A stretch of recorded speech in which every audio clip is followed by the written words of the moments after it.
The Pursuit of the Ideal. By Lucy Maud Montgomery. Frida's snuggery was aglow with the rose-red splendor of an open fire which was triumphantly warding off the stealthy approaches of the dull grey autumn twilight. Roger St. Clair stretched himself out luxuriously in an easy chair with a sigh of pleasure. "Frida, your armchairs are the most comfy in the world. How do you get them to fit into a fellow's kinks so splendidly?" Frida smiled at him out of big, owlish eyes that were the same tint as the coppery grey sea upon which the north window of the snuggery looked. "Any armchair will fit a lazy fellow's kinks," she said. "I'm not lazy," protested Roger. "That you should say so, Frida, when I have wheeled all the way out of town this dismal afternoon over the worst bicycle road in 3 kingdoms to see you, bonny maid." "I like lazy people," said Frida softly, tilting her spoon on a cup of chocolate with a slender brown hand. Roger smiled at her chummily. "You are such a comfortable girl," he said. "I like to talk to you and tell you things. You have something to tell me today. It has been fairly sticking out of your eyes ever since you came. Now, fess." Frida put away her cup and saucer, got up, and stood by the fireplace, with one arm outstretched along the quaintly carved old mantel. She laid her head down on its curve and looked expectantly at Roger. "I have seen my ideal, Frida," said Roger gravely.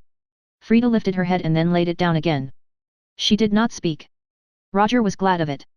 Even at the moment he found himself thinking that Frida had a genius for silence. Any other girl he knew would have broken in at once with surprised exclamations and questions and spoiled his story. "You have not forgotten what my ideal woman is like?" he said. Frida shook her head. She was not likely to forget. She remembered only too keenly the afternoon he had told her. They had been sitting in the snuggery, herself in the inglenook, and Roger coiled up in his big pet chair that nobody else ever sat in. "What must my lady be that I must love her?" he had quoted. "Well, I will paint my dream love for you, Frida. She must be tall and slender, with chestnut hair of wonderful gloss, with just the suggestion of a ripple in it. She must have an oval face, colorless ivory in hue, with the expression of a Madonna, and her eyes must be passionless, peaceful blue, deep and tender as a twilight sky." Frida, looking at herself along her arm in the mirror, recalled this description and smiled faintly. She was short and plump, with a piquant, irregular little face, vivid tinting, curly, unmanageable hair of ruddy brown, and big grey eyes. Certainly, she was not his ideal. "When and where did you meet your lady of the Madonna face and twilight eyes?" she asked. Roger frowned. Frida's face was solemn enough but her eyes looked as if she might be laughing at him. "I haven't met her yet. I have only seen her. It was in the park yesterday. She was in a carriage with the Mandersons. So beautiful, Frida. Our eyes met as she drove past and I realized that I had found my long-sought ideal. I rushed back to town and hunted up Pete Manderson at the club. Pete is a donkey but he has his ways of being useful. He told me who she was. Her name is Stephanie Gardner, she is his cousin from the south and is visiting his mother. And, Frida, I am to dine at the Mandersons tonight. I shall meet her. Do goddesses and ideals and Madonnas eat?" said Frida in an odd whisper. Her eyes were certainly laughing now. Roger got up stiffly. "I must confess I did not expect that you would ridicule my confidence, Frida," he said frigidly. "It is very unlike you.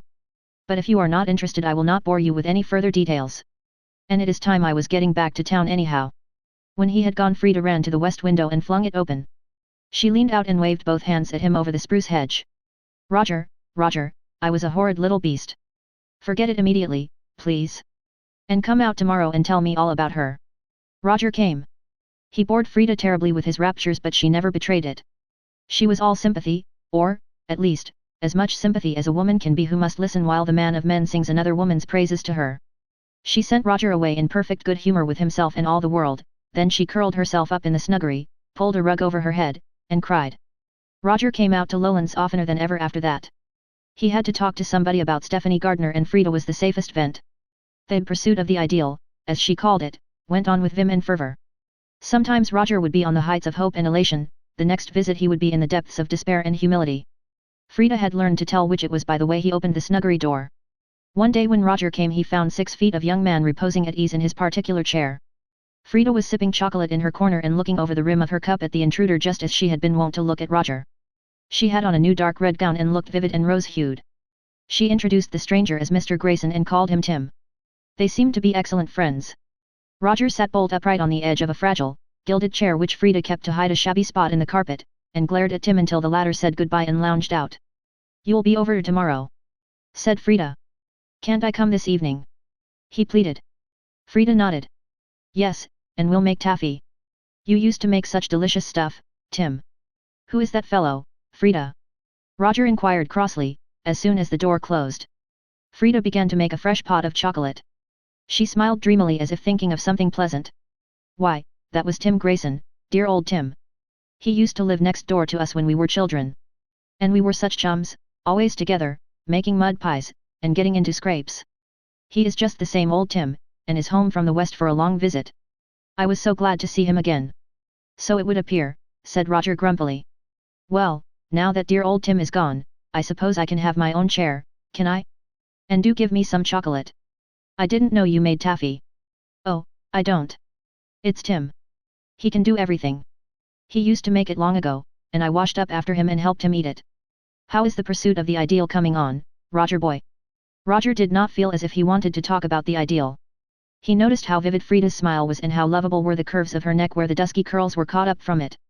He had also an inner vision of Frida making taffy with Tim and he did not approve of it. He refused to talk about the ideal. On his way back to town he found himself thinking that Frida had the most charming, glad little laugh of any girl he knew. He suddenly remembered that he had never heard the ideal laugh. She smiled placidly, he had raved to Frida about that smile, but she did not laugh. Roger began to wonder what an ideal without any sense of humor would be like when translated into the real. He went to Lowlands the next afternoon and found Tim there, in his chair again. He detested the fellow but he could not deny that he was good-looking and had charming manners.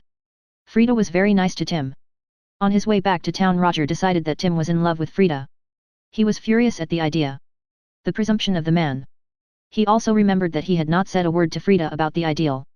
And he never did say much more, perhaps because he could not get the chance. Tim was always there before him and generally outstayed him. One day when he went out he did not find Frida at home. Her aunt told him that she was out riding with Mr. Grayson. On his way back he met them. As they cantered by, Frida waved her riding whip at him. Her face was full of warm, ripe, kissable tints, her loose love locks were blowing about it, and her eyes shone like grey pools mirroring stars. Roger turned and watched them out of sight behind the firs that cupped Lowlands. That night at Mrs. Crandall's dinner table somebody began to talk about Frida. Roger strained his ears to listen. Mrs. Kitty Carr was speaking. Mrs. Kitty knew everything and everybody. She is simply the most charming girl in the world when you get really acquainted with her, said Mrs. Kitty, with the air of having discovered and patented Frida. She is so vivid and unconventional and lovable, spirit and fire and do, you know. Tim Grayson is a very lucky fellow. Are they engaged? Someone asked. Not yet, I fancy. But of course it is only a question of time. Tim simply adores her. He is a good soul and has lots of money, so he'll do. But really, you know, I think a prince wouldn't be good enough for Frida. Roger suddenly became conscious that the ideal was asking him a question of which he had not heard a word. He apologized and was forgiven. But he went home a very miserable man. He did not go to Lowlands for 2 weeks. They were the longest, most wretched 2 weeks he had ever lived through. One afternoon he heard that Tim Grayson had gone back west. Mrs. Kitty told it mournfully. Of course, this means that Frida has refused him, she said. She is such an odd girl. Roger went straight out to Lowlands. He found Frida in the snuggery and held out his hands to her. Frida, will you marry me? It will take a lifetime to tell you how much I love you. But the ideal? Questioned Frida. I have just discovered what my ideal is, said Roger. She is a dear, loyal, companionable little girl, with the jolliest laugh and the warmest, truest heart in the world. She has starry grey eyes, 2 dimples, and a mouth I must and will kiss, there, there, there. Frida, tell me you love me a little bit, although I've been such a besotted idiot. I will not let you call my husband that is to be names, said Frida, snuggling down into the curve of his shoulder. But indeed, Roger boy, you will have to make me very, very happy to square matters up. You have made me so unutterably unhappy for 2 months. The pursuit of the ideal is ended, declared Roger.